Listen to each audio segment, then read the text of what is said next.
parceiros dos Olivers na missão, parceiro da minha família que está em missão. Obrigado por estar conosco. Que Deus te abençoe por estar nessa jornada, nessa missão, nas trincheiras do Evangelho conosco. Estamos trabalhando o livro do Francis, O Louco Amor. É um best-seller. Eu espero que você já tenha comprado o teu livro e esteja lendo, ou já tenha lido. Então, vamos acompanhar aqui o capítulo 7. Paramos no 6, agora vamos falar do 7. Se você não assistiu o último capítulo, assista e entenda melhor o que está acontecendo aqui. Capítulo 7, o melhor da vida, mais tarde.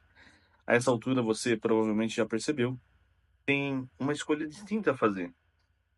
Deixar a vida acontecer, o que corresponde a servir apenas restos a Deus, foi um dos capítulos que trabalhamos anteriormente, ou seguir ativamente na direção de Jesus. Seguir de maneira intencional na direção de Jesus. E aqui, então, essa escolha é muito importante. É a escolha da vida. E quando eu me refiro à vida, não refiro a essa vida.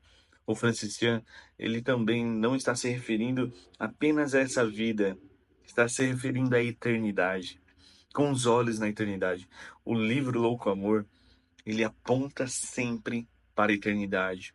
A maneira que nós vivemos aqui vai determinar a nossa eternidade. Não que isso manipule Deus, não que isso faça Deus tomar uma decisão diferente, pois os nossos dias já estão escritos, todos eles. É o que nós vimos em capítulos anteriores. Mas aqui, deixar a vida acontecer, muitos pensam assim: eu vou viver um dia de cada vez, confundindo o texto, a interpretação, que cada dia basta o seu mal. Não, não é isso. Porque o próprio Cristo diz que nós devemos sentar e calcular, planejar, mas esses planos devemos submeter a Deus, ou melhor, submeter os planos de Deus. Se submeter aos planos de Deus. Abraçar os planos de Deus, abandonar os nossos planos e viver o dele. Viver as escrituras lá em sua íntegra, crendo que o que Deus falou é o melhor para nós.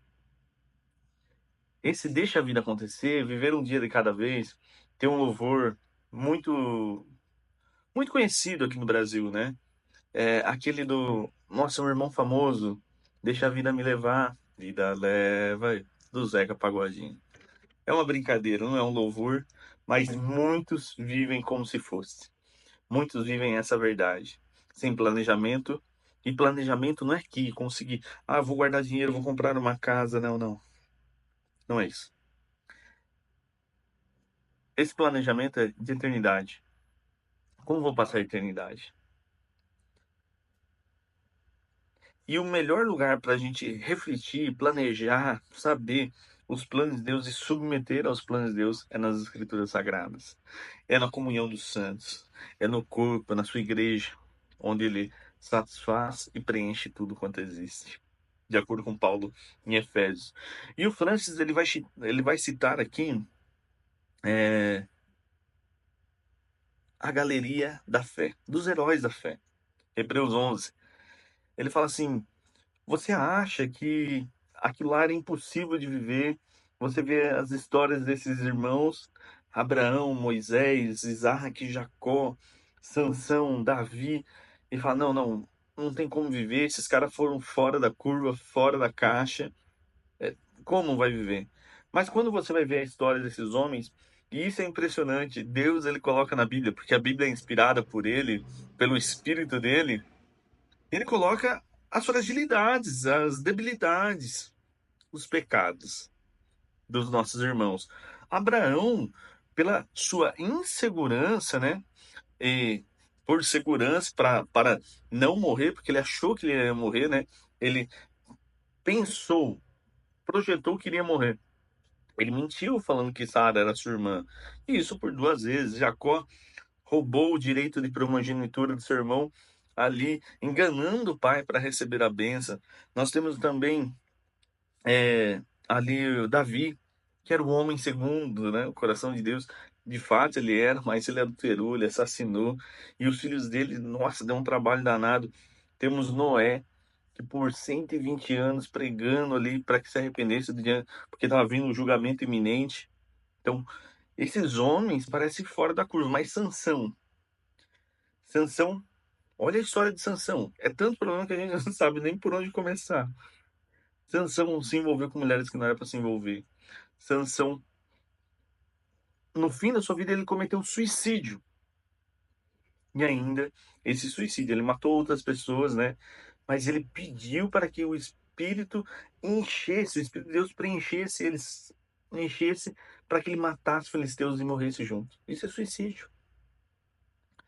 Olha que complexidade, meus irmãos.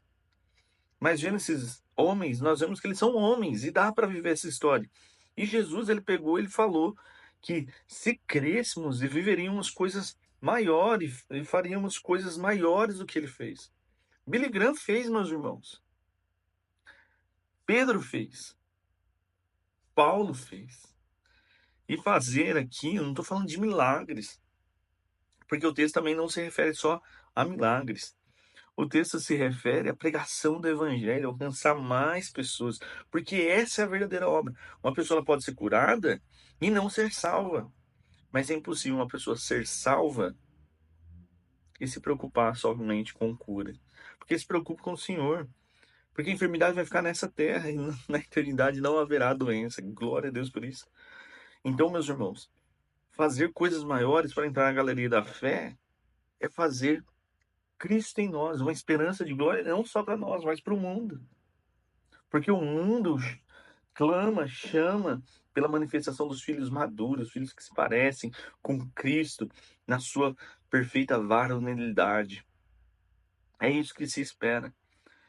Então, existe alguma coisa errada em nossa vida se a nossa vida faz sentido para o mundano, se a nossa vida faz sentido para aqueles que não creem, se a nossa vida faz sentido para aqueles que não abraçam o Evangelho, se a nossa vida faz sentido para uma pessoa que não tem a fé em Deus, em Cristo, é a fé verdadeira, não aquela, eu creio em Deus, não uma fé nominal, uma fé de verdade, uma fé que a pessoa vive a palavra ali de Deus. Se a nossa vida faz sentido, tem alguma coisa muito errada. Quer dizer que a nossa vida é igual a desses que não creem.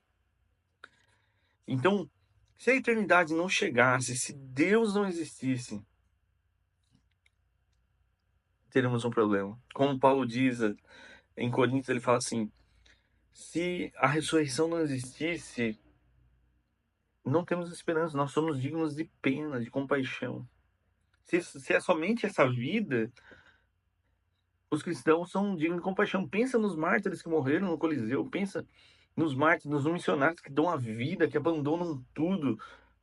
Eles são dignos de pena. Pensa nos pastores, que muitos nem têm salário, pagam para trabalhar. Pensa, são dignos de pena. Então ele fala isso, ele fala para ser intencional. Se nos permitirmos viver com Deus, para Deus, sem preocupação com coisa alguma desse mundo, então nós vamos viver de ver a sua glória. Nós vamos viver de glória em glória. Cristo sendo gerado em nós, essa é a glória. Nós vamos estar sempre nos aproximando de Deus.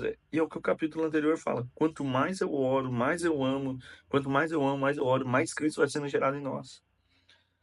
João mesmo disse que aquele que afirma que permanece em Deus deve andar como ele andou. Nós devemos andar como Cristo andou.